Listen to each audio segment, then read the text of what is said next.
Mawubi Yona, spread the word.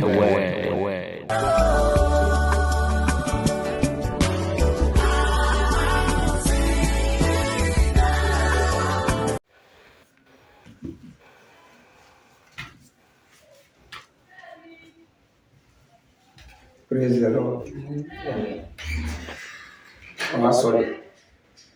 Yesu Kristo wa osina kenye nyamo. Moto ya sino miyo wa nyamo. Ne wake mumaye ko mo kronkron. Aho pe pam ke fombe ko no buli wa yirinya. Kone otumu ka gumwa. Kone jiona manu hiyo. Aguno ka chake na ya sumaya wana. Yesu wana musi. Amen. Amen. Yo. Ke wachemu wahiane wakamumaye ko. Nene wanaka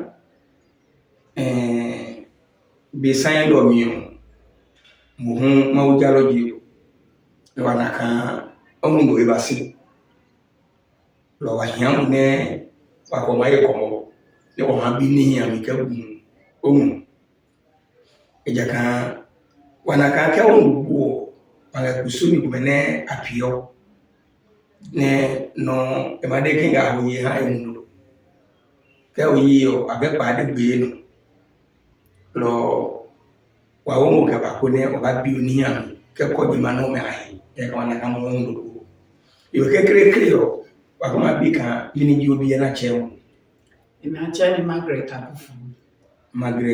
Akufu yo nge e ka wa bi ka o nge mawujalo Bope. nge o je no mi sin no ba hin so le mine o je isi kekere ka mawujalo ka cheke Achele Odifo cancer. Odifike Odifo cancer. Bope. Na afia Atupaniyo. Yo mini balo goji obele jon. Anukwale nene bane ikajele jonji. Nene ji anukwale chomiyo. Ne wange sole miyo. Ya jipo papako. Ni hani ikajipo ngale jon. Keke kabine odio nini iko kara wange kasa ya yoni loke muhemi yehiyo ne akefiwo ke jele yone ke kunni kumene inage bible bi do api ne wa api wiyo na kefi ke jele yone yo lolo sio iko kara wa jione mini solimi obanga ya enyoni yo Ibange Jesus Resurrection. Yo, no I checking. Okay, no makwe. Yo.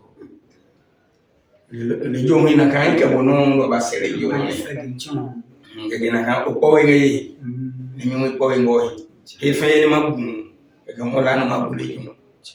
Ke mini onna ngai logoji ke fe ni magun la no magule yo.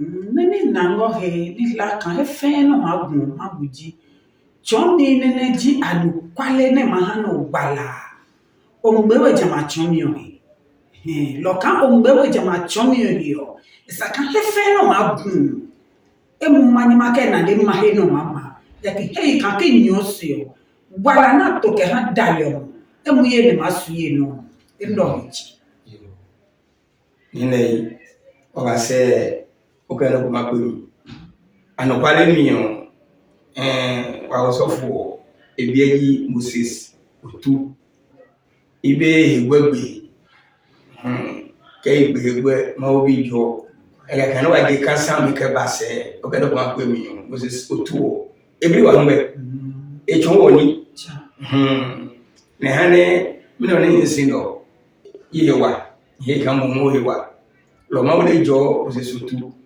kan ebri wa mbe ne echwa na kwale se pio inaka obele jom meni so mi nga ya etende yo inge the root of Jesus Yesu sisi poku asafu ngema so mi ya yo keke jama so mi lo leveneji asafu ehemi nyelo Pada Yesu ne nyewa ngba si adesane emo paka ya Kristo omene enda Yona ne yemi na yemi che Mawubi Yona yo tekena ka kwa pale ba jerejon baba say the root of Jesus the root of Jesus yore blonya emiji nene idas ngenya yo kamene ya yo di ojanu okay no ma pe mi ne wa se o so fo ere ni ebri wa ngbe lo ne ebri wa ngbe wa no wo wa ngbe ba ti bi no wa di bri o mi yo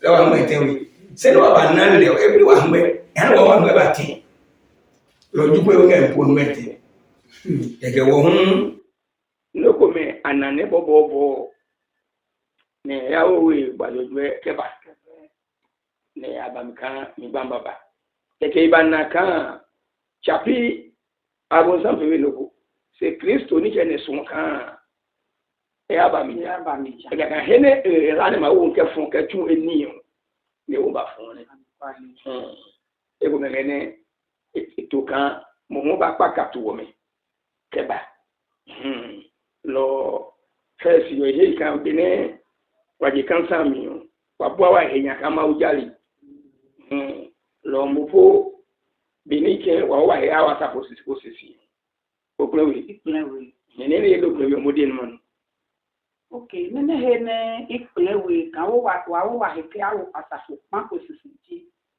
ikesun kan wo sun wa he eja kan asafo nge ne wa ma semi nene wa ma na nge ma lo ko akenge ni chonyo ni be wo daga kan mo kokron tawo hiyo nene ja nukwali yo amayo de se obeyihe bisun kan won wa he ko nene wa na nge ma lo mi wa yanu no wa yanu kwali o hie ne ja nukwali wa nchon nene ha mi sumene wa he ke awo asafo mako esisi je no yo keke odemine imu inu awa ya fun yawo Jesus resolution ni pio dronya wa ba jelejon ni wa ba yin wa he ka melody yo efe ihe kan e ko nene ma o ka gun no lo ni abami no ni e ma ba mi kan de no ni nga na je ke ko e ko be no wa je kan san mi ko wa he ma fi jan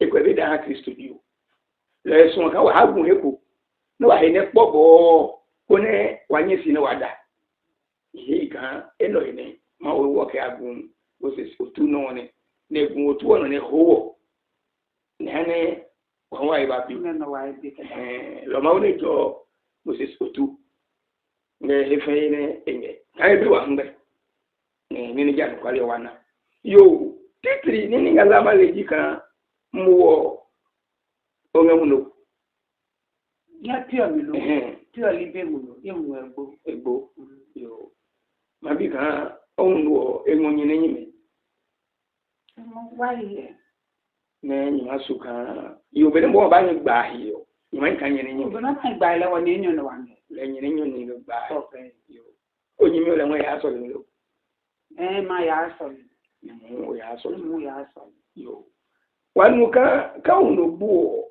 esano ya ho o ma ha boyun no ma baje ma ba ha boyo ne ohun buo inaka onyimi mo me ne okemenge gba hiyo apieko e ka ye ngbe bi nyina ha boyun mi me lo sabaje na ba ha hiyo me ne ina fu na mpe osofo nya yi apio eda nya yi apio asabon tuma nya yi apio ka unu mebuo amape ni yumi ero si abape ni yo kodio age ahoyo nge bible emi lo ino yo ahokusu ni sanefe api lo imede gani nei wange ahoyo nge bible bi se ahokusu mi leo ebi lo ahokusu mi afi abon samni chum kedio anizesi ikiwa bigana mu hunu buo ni mo menaji namno kunga bahiyo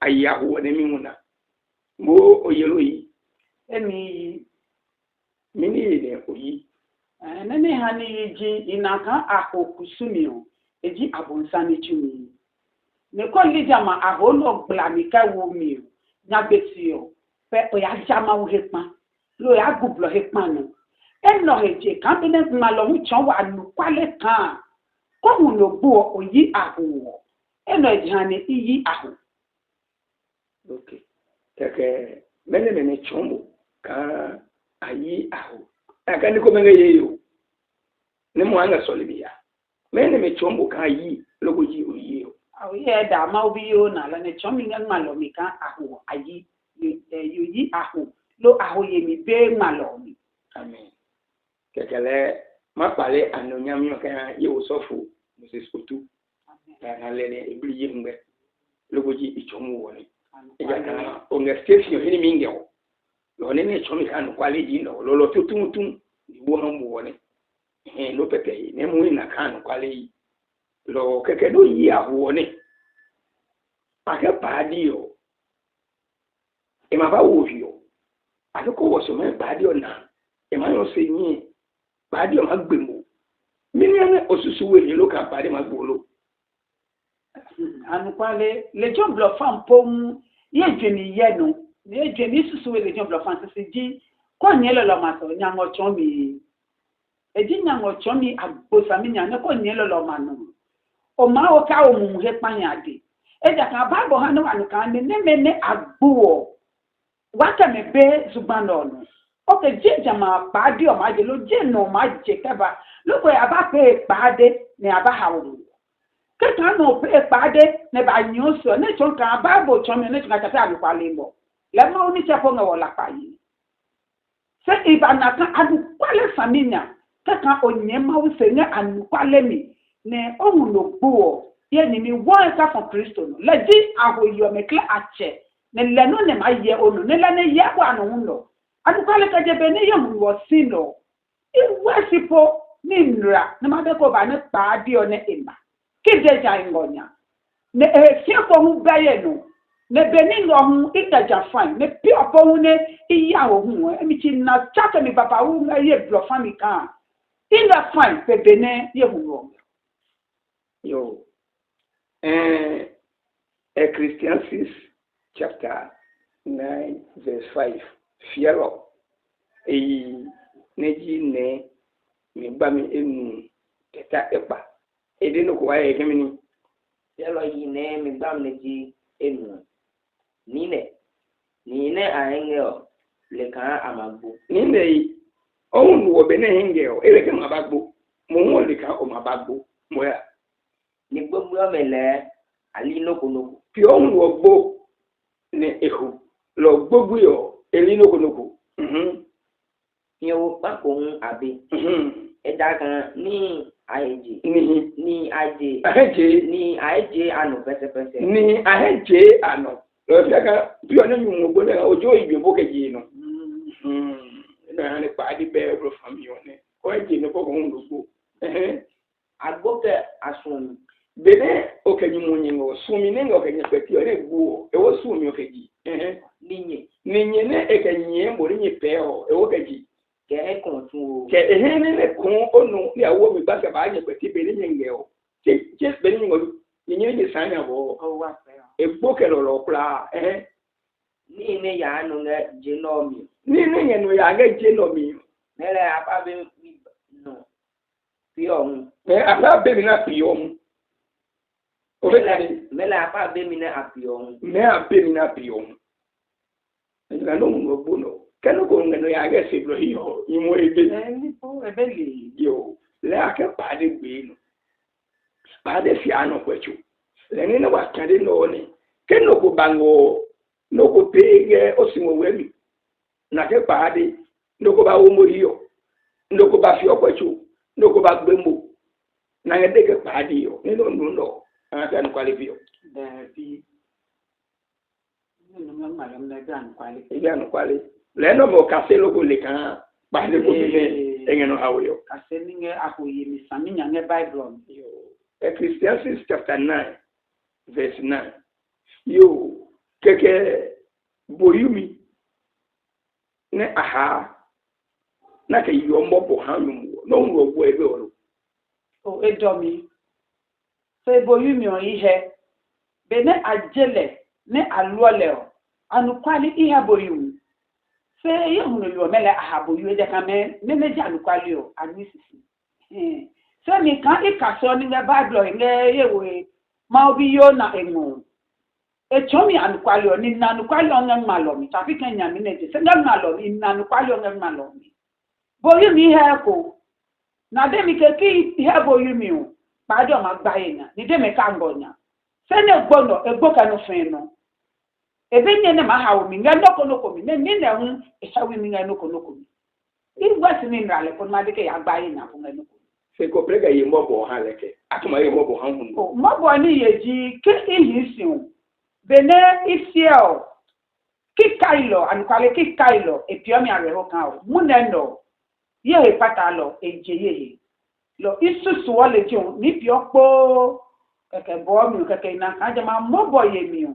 enya ye mi je bo je ma reho na mi je bo ke atabeko ne areho e ba je ye mi keke na kan ne ma lo ni che dio e bani ya ka dio ke wa ma ye komo ye mi lenche e ma hanin komo ye mi abaje wa e ka je mo ye mbobo se ka bi boyu dabi lo e ko ana ka bi boyu mi o mi ne mbobo nge hallelujah amen you Ecclesiastes 9:9 gemini yalo yine mi bam le jine be bo ne ma ha mo ngas banon ma ha mo be bo okay oyo ne osun le saminya okay oyo yu mo ka yu wona yesun ye saminya yeye ebi mo yeye ngomi ne engebi ngomi ne nge lo be yu mo ga mbo chenye yo odoko ayo do hallelujah e gemini dali bine no ko be mi dali bine no ko be mi yeye mli e da ga dengwe tuone o nga boyo e da ga dengwe tuone nga boyo eno o mana ka dem ji lolo no mana ka ji ka ko nwo ni sumi one o ya no twano ne o nga tuyo no twano o nga tuyo tuke o he wa mi tuo tuke o he wa be no nga mgbere e da ga gbeje eno o ma ya bo si ena ko bonu ma ya wo si o ni tumi lo yimi susu lo asusu yimi lo nile lo gabe lejo yo tekene na kale no o nwo ke o he boyu ha o nwo ke o he pa de ni ha o nwo ke e ma ne ba ye ni eneni o nwo ke ma ne ba nunyu enenyu lo pa de ma gbe o pa de ko o ya o ha no ha bu ha no o nya gbe ni ha ni na de lo fi tun ni mi ni o ka se gaji o ina kan kla nyango agbo na kenge mo bi me anani toton na kenge mo bi me blaka je walahi e ja ka be ne nyimo sin na pulesio ate ma ba ho no fen no ne ikele wa yi o ne esun ma ba ho na po ike wa po mi ka wa nyagbe ni ne wa yi o ni ba jun ni ba de ke ma nye ma wo se anukwale ki ko ma wo weku ni chomu ka ba chaka ye ma wo jami mi lo anukwale ipewe lo ni perio ade ni ke perio padi o ma hawo mi ide me ke padi e be no re wa mi ka ba tamu ne no ipewe ni ho we no ko no inge ninge be ka ba tamu ne Yesu bie amen Psalm 106 verse 28 Psalm 106 verse 28 inaka kaundo fuwo Kristo foli anape emi ne foso esu ye wa we to je yesi yo le ko teku ne apo eyi no beri na sa kwada wo yo ni yo wa we lo ka ba ne omo fufu ni ha yo e de ha ga ko teku ke ye na opogu keje lo so le alewu alewu le ke piye o le hani na wa ni ke je wo o mo wa we won jangi ke benye me ke no go ko me won hallelujah yo ni ko meke kabe ni sun ye do ke gbo ni si ye yo ble ma ho ye o ni ki ma ye nya gbe ni ke ka cha ki pre bogwe lo go ji e ke mi aye ni one be ni ke yo wa nge o no alo bi no ko hun wo nge o ka ni ngani ye ni na ye bi wana wa bi o wo ku ne po o le kekere le won le no ke epolu agbo na pepe le fi o nya gbe ni no aho no ko hun ya ye no o man na unu wolo aga ko wonya gbere ni o ka wo ma ho nya gbe ni te wa yi ni ki yo yi nenum lo na ke ma ho nya gbe ni ne wa yi iki na ka sisi ni ngali jon sisi ni agbo ngali e gele choka mbo mbele yo ko ho ni o ke mele ayi ni o ka pa de ayi ni hallelujah wa bi ke mini Psalm 106 ye la fa ke e pa mi gba ne di enyo ke pa nyo jane o ma ya pie je ma me ahi mau bi mo me o ate me mau ma aya pie je bi o me ahi ne akame ja ba nge kwero na akame ja ba ni yiwo no kizu boli ga pa de ja yo akame ja pa de ke wo ni boy na asa ani gbogbo o me hu akame yi ne afole ni eni na ke ha agbogbo o me hu akame ya yi kagene ne Bible de no ne pa gbogbo yi yo ni enyu me nye kase ni kaje Mawubi Yona enya be chomi yomi Yona nge ya tafu mi yo emonogbo ya boye epere ni yoye yo be no ngbo ido kan ogba eya kan wanaka owa mu se we yo je nmu na mana ka 65 mana 65 65 or 65 nyandi mu na pate enu no nane ido ko no hu ogbo ki ye hu na ka o le fo bo fan la mi ci chori do ko ogba se won ala ni mo wo wo no ka yen ja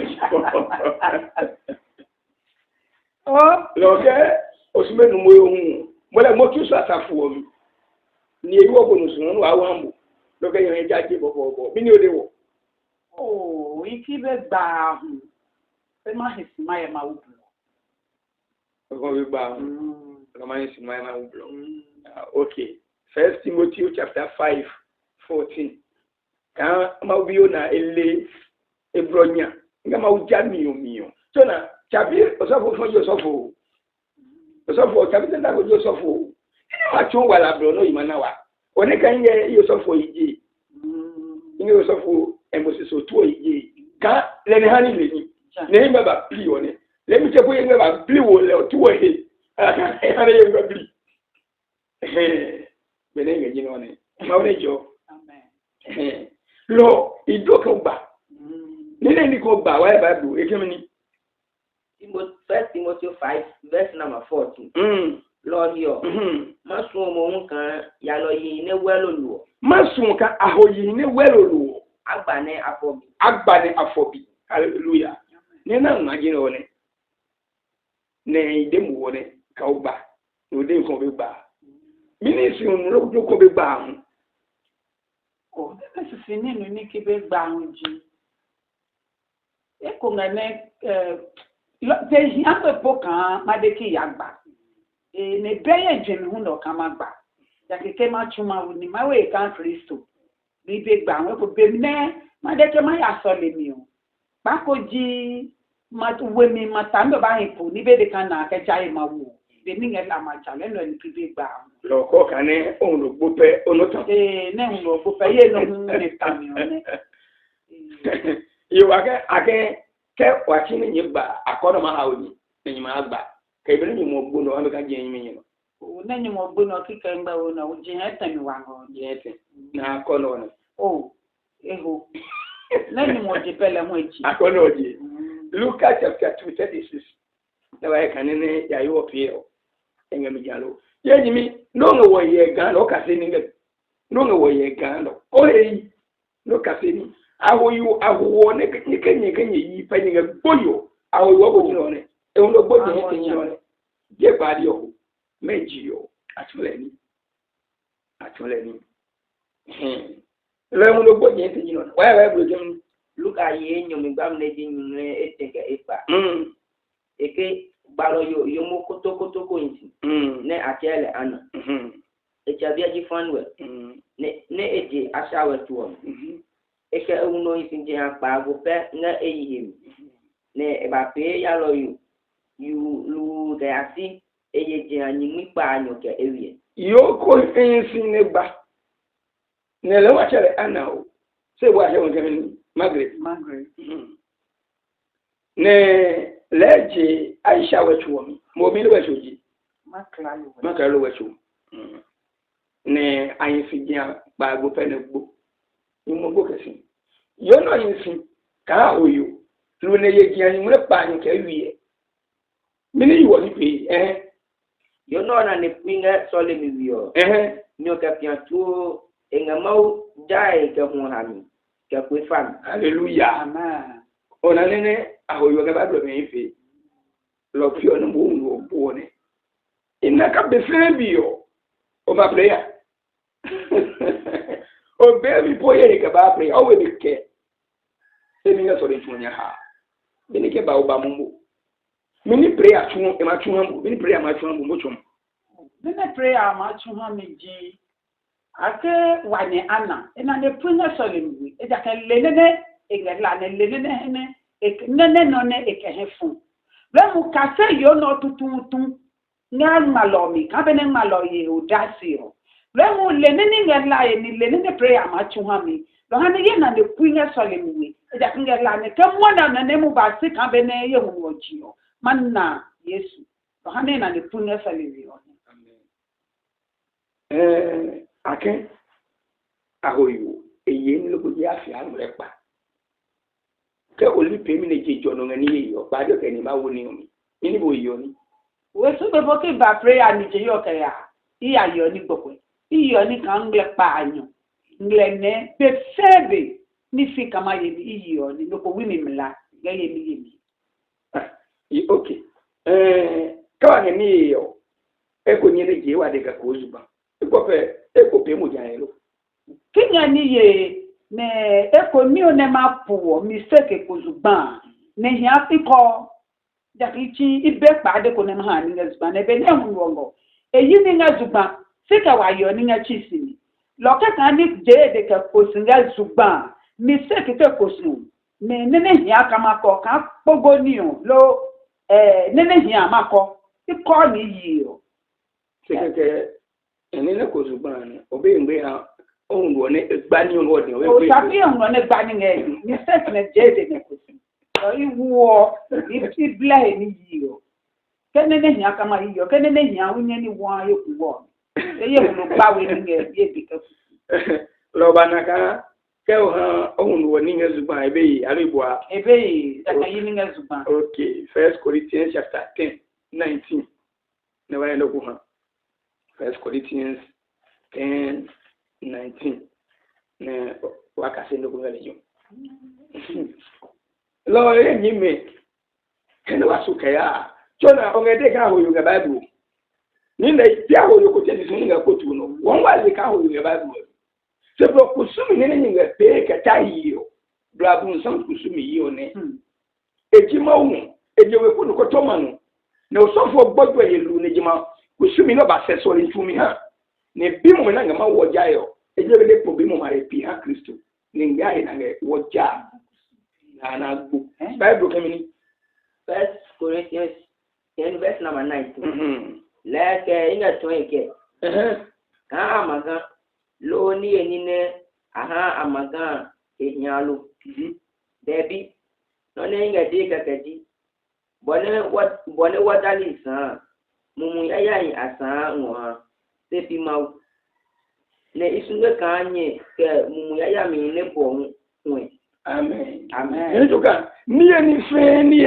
na ke ha mumu ko ne anele o ne chabi mawi o blo nga woja lo no nga woja yo bible ki sunge kanye ke mumu ya mi ne ebo nwe lo moyi ba obanaka ngongwe yi ne o gbo ne afe paadi lo ke paadi be kusumi go davi paadi yo Ephesians 6:12 lembi ko pe ni ademi ke paadi gbe yi ko nge aitepa se ya o hen go le gbo no ko de nge ni le yo Mawubi Yona ko nge de ke paadi egbi no nyango yi no ko ya o ni no paadi ani efun na pe ni yo ake paadi o ke eyi awo ha ena ana efun ne na he kwa ni yumi na ga efun iwo kwa se kwa ni chuchu na wo ha yiwo ekonisi ne pe ni yumi ne lolo se ba pe ni yo kene iyo jo takere be ne no fimo ya mo chu ne no fimo ne no fe ne aka ne leke he fun kusumi manye madie ne kusumi manye manye se ne lanche e bli block amu ya yan lo mo ya manye aba to e na aba slale na ma jeju nka fun pa de no na ma de keke yi ahu pa de ma bie se mi anu kwale anya ninge no fe no le kanine ye hu egbo ni ne hu no ne gbo awon yi million mi fun we me pade ko ba buye gbe lo pade ya gbe esa ni ke jampo pade ya gume aweku o mi ni mo ma weku na ba de mi ki o aho ni yi o ye nwo ke magbo alo ma fu ikele bi lo ye ma fi olo eni mi ke lo ko do ke pade aho no yi me hane no fun lo no wo yo lo no ye aho he hun lo ne hi ojo lapai nyana ngo odes na ma ujami esa no das ka he mi ka ye na ma ujami na nyon ka tiatla hinsale ne ka mu ya mi ko manya ma tent mo le ma so he ne mu ya ko abaye ko molo eni mi ko wo he ka Kristo wo mo che obli block ha je do mi mu me kla na ba du mo na ma wo egbe ko aya o no ma pe ne ko apesi o lolo se me kana ma po na ma mu mo eja ka ani de suo no ama block o hen patamia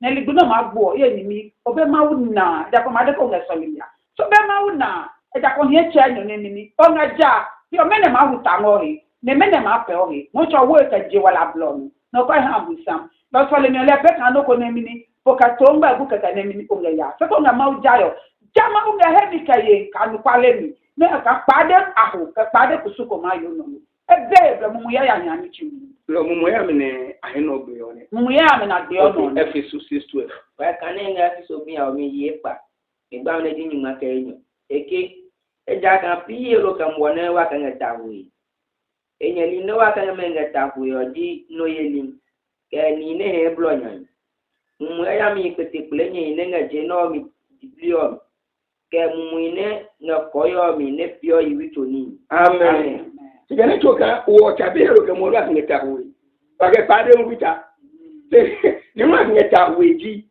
mu ya mi ne nga diplimi ke ne ma ne nga koyo mi ra ngata wi lo ke o bojo he ne o kwa ta wi ni mi ne ma o hamu blo le ke o ngeni hoyo ko ke hamu do pa do blo o hamu ya mi ye koyo ke diplimi jo kan ni ko menge asenke ko pa ile ke pa de ko to fo ile ti jan hallelujah amen ma wona ejo amen ma wona ejo mo 1 Timothy 5:6 ne wa endo ko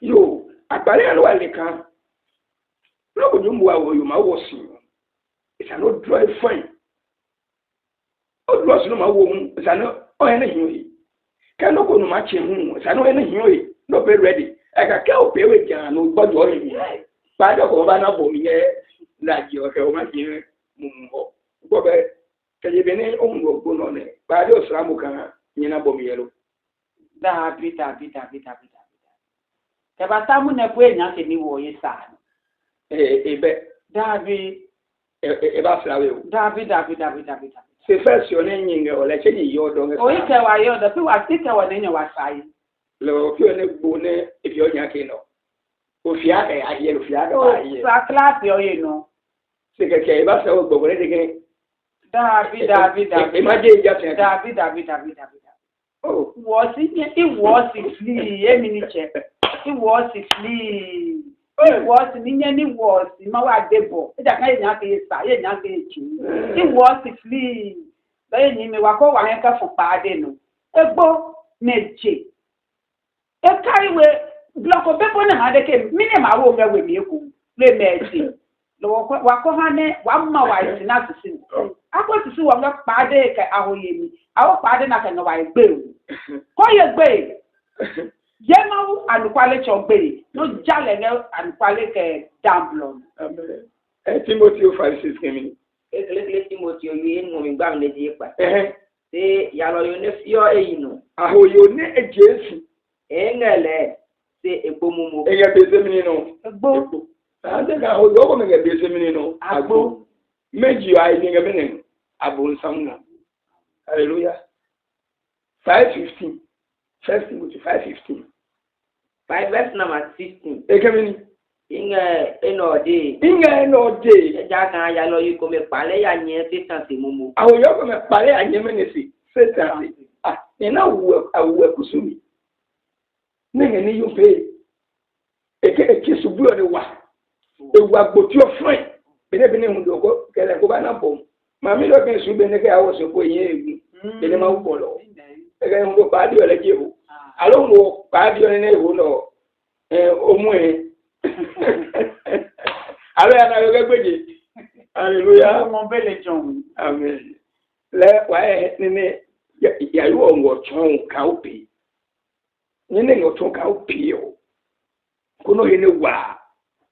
In 1 Timothy 5:5.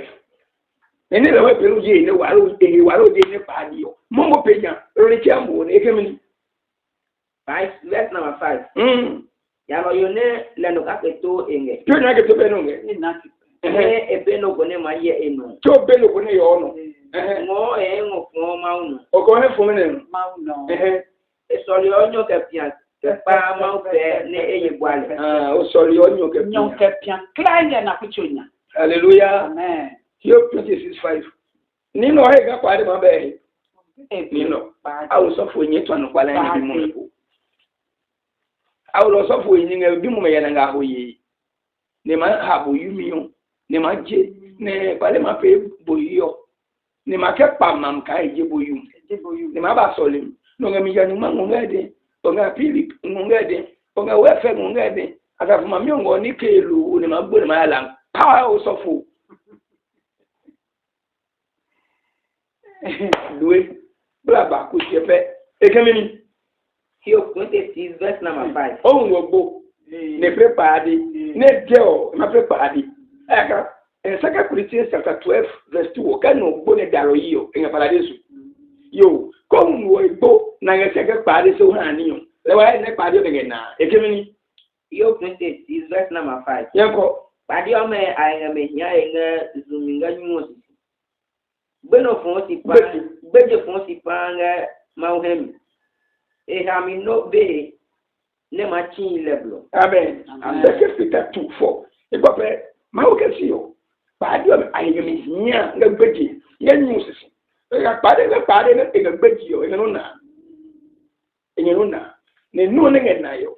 Lo pare ko tuone. Second Peter 2:4. So e be na pio me ha. Ona pofo ni to ma unu. Efime wo di blio mi na chele je gbeji one lo no ko peno go ne je no mi no puero ne da no gbo no prepare yo afio mo ya bia e ngere jun e ka wo no ko han ko punge isanwa mi yo onyo ba e be baba wa ni ngeno ya 2 Peter 2 verse number 4. Bofo ine be ya mi ma onwe a enwo kimi e mo onwe ti cheme mo gbeje mu e ka gbeji yo no no egbo ne wo mu mi ne acheche meka wu ka chene wo ka wo momio prepare je ko ne ka yo ba ni wo ga Na bi. e ba je ko ne ka yo ba yo nya gbe ni Na bi da. e ke mi afime wo dibli ne amai mle ngale jolu de ati ko domini lo ko domini bisui no ko na on do pade Na moi. nyango o ni mi yuwo ne asafu ma mi je ne ha ahobo ne nga aho yi ha ehunu modi edokobo Aye ni mi yo. Na o ha ahobo. No nga ahoye ka ngo hundu ha yo. Ni me na ne be ke yo he anu pale chomio ne la seblo. Ne lolo ne ma ho yi wa na mi one. Ko nga sole mi ya. No no gbo no sofo ma demo ki o. Christopher li hu aho kusumingo. Osofo eli anukwali. Ne limawu ne leni chawu eli ne ya. Feke le ne je. Ne le ne ya.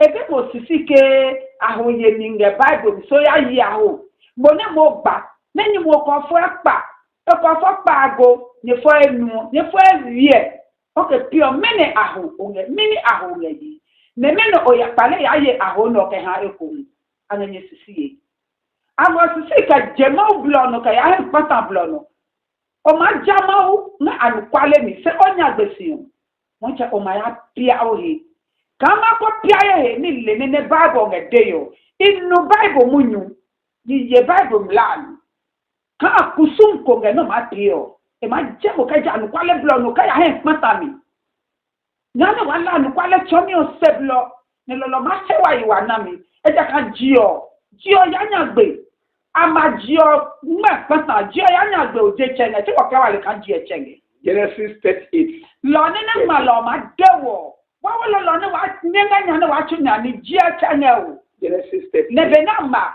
no ma de ko nga ho ye o ma bi ma o te pimo no deke ne ka bi o ke jo na ngo ko ya deke nya chomi jitene lọ́kọ́ ń sọ̀rọ̀ pé àánú sọ́fà máa dé òkè ahoye ní ẹ̀ma lọ mi ẹ̀ yẹ́ ni mi mo la ànùpalẹ̀ ọ̀sẹ̀ bílọ̀ náà jẹ́ ní bá yẹn ànùpalẹ̀ tọ́ mi sí. Osofo made no kan ya ebo keba. Ne ma jọ nu ha mo no ke ayé ahò. Ewu ọ̀ka fún dipi bílọ̀ na mo jọ yọ ni. Ṣé ne yọ ya e bankun ewi omi lẹ o. Osofo de ye iwo ke wo bankun ke ba ne jọ no ha. Ṣé iwo le ka ka so le ka pe bankun no jọ mi ba no. Ne iwo le be ma so le pu ahogbo no. Ne ma ha. Ṣé osofo le ma de kan ya wa ahogbo ke ba ne ma jọ no ha mbu ko no ha. Ele jo ka yo no po ko lo jo bo no ha le ni ha. Kai wa ya bankun mo da wa ya osofo ne jọ no ha. Jọ no ha pe pe ko ji. Hallelujah. Wa e ahoyo kwa sia. Ne ha ahogbo ke ba bo mi ni ne chu. E ke mi ni. Genesis 38 verse number 13. No boyana tamana le no kan engacho ya timna. Yoko ne ache na endobo. Lo ne endobo etlo ka emanisi kone engacho ehale biepa ne ebale. Aka blema ka ondobo ma wo ke ha nyumosi. Lo timna ngemleka amawo hale ahoba ne wiyo ne eba. Lo e abadeka biyo na make hale ne emagba alo nyumo na make hale emagba nyumo welu lo ngemre lo noko ya na timna na no ka enya che no be ke ya makono na ya sai to ribuo mi wa ne di wo pe noko ya na tamana le no na engacho ya timna ne ya san etuo me aibo mi lo yo eje ya lo yo buo ne ebuo mo lo ahobuo ne eka ejike fosu boyu echake ne echake bohio ne ha eke hemi ha mi no ha hemi ne o ma ya fi ne ke bu ebami ne eho ya isinga ena manya ne ya isinga manya enge nga so da nga lijo ne ngatimna blon epe no no ejaka enaka shila wa se akele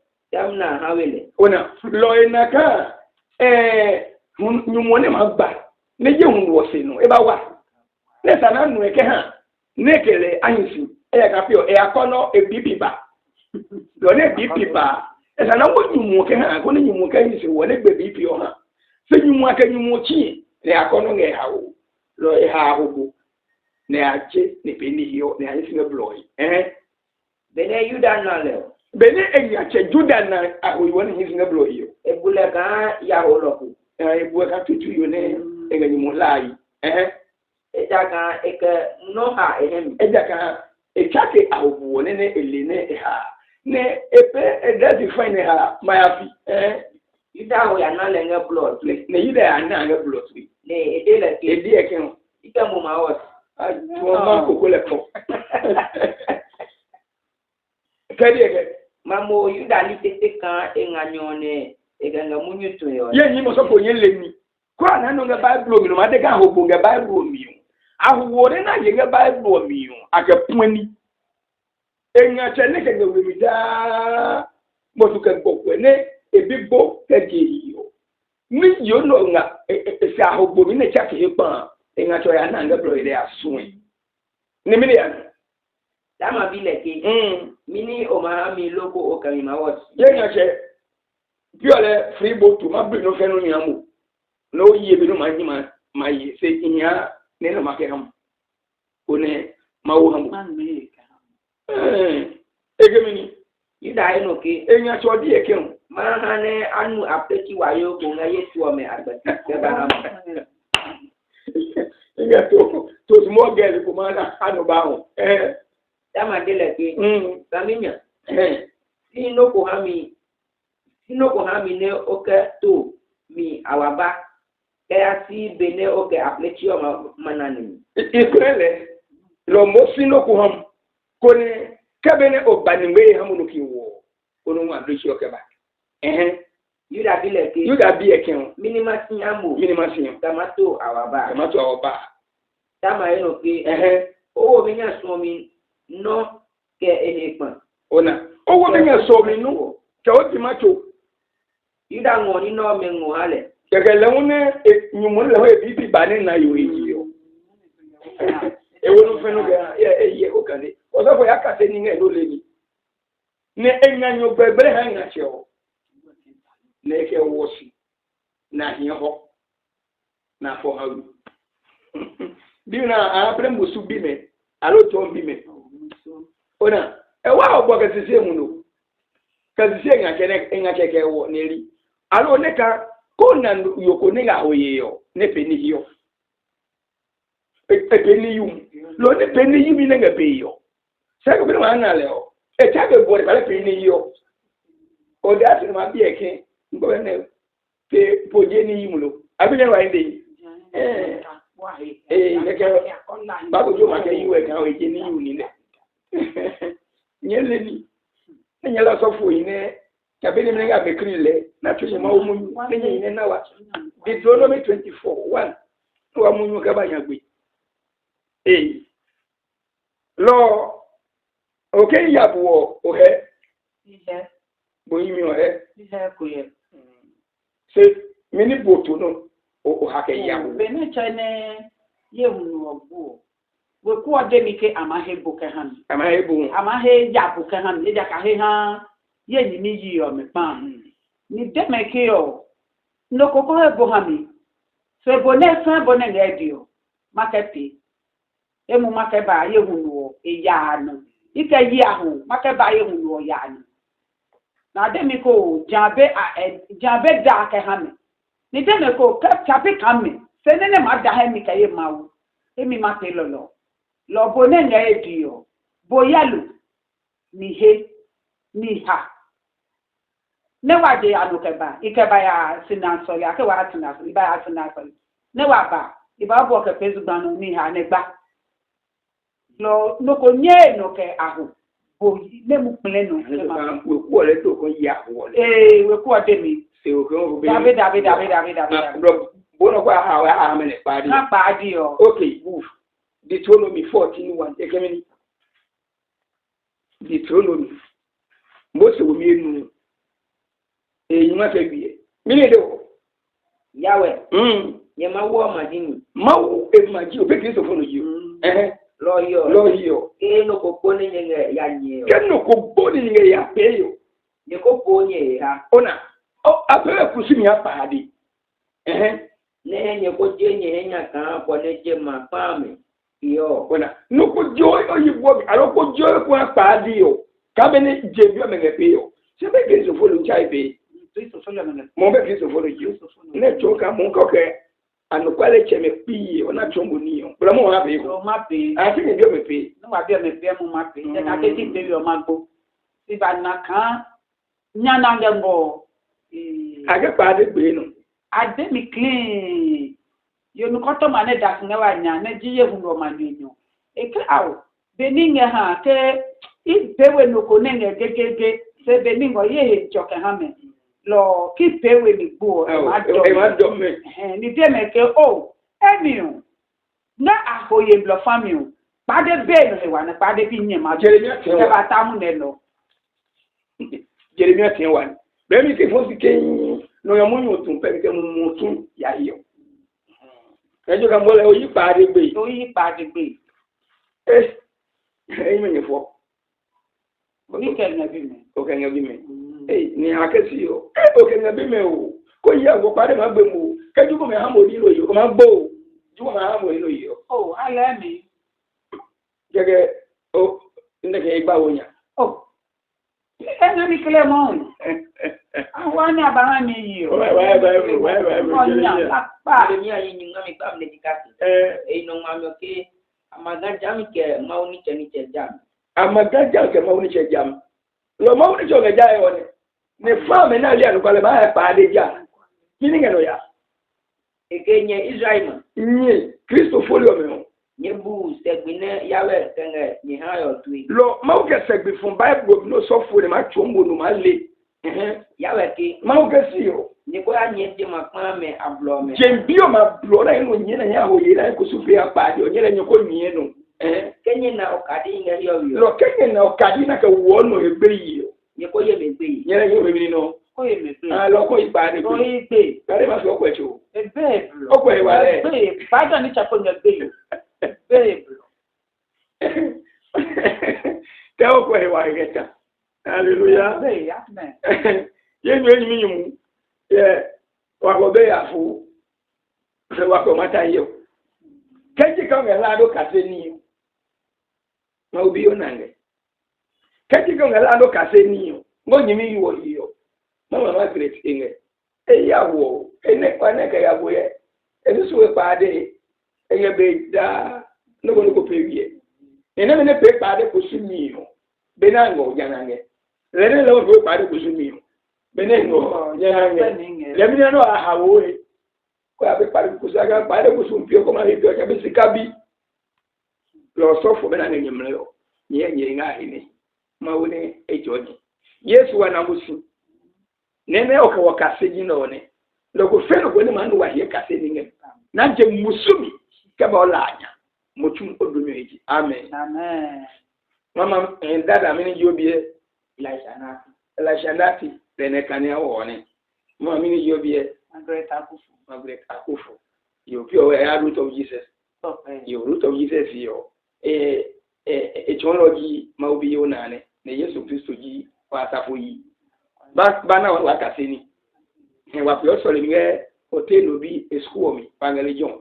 Ko gala ne o ke me kaseni o ye no ma 024 65 72 87 last number 2. Yani se ko ngai WhatsApp number la ne preach no me kwa bana mu 0245 44 1040 menenga jinone. Se bana hu ya YouTube. Kwa YouTube wo wala no onna wa video ka wa ngba ke no fe no no onna ka o ye Elisha nga fe oje be fo jo mana ko ye YouTube wo Mawubi Yona nga fo ye be fo jo mana ko ye YouTube wo Margaret Akufu nga fo ye be fo jo mana mo ya YouTube ma Evangelist Mawubi Yona keke kumana wo ogba ni pan ko ya Facebook leo Mawubi Yona pe ngedangbe lo ba ni pan ma o ma jo no je musu wo mi no ayi wanam baba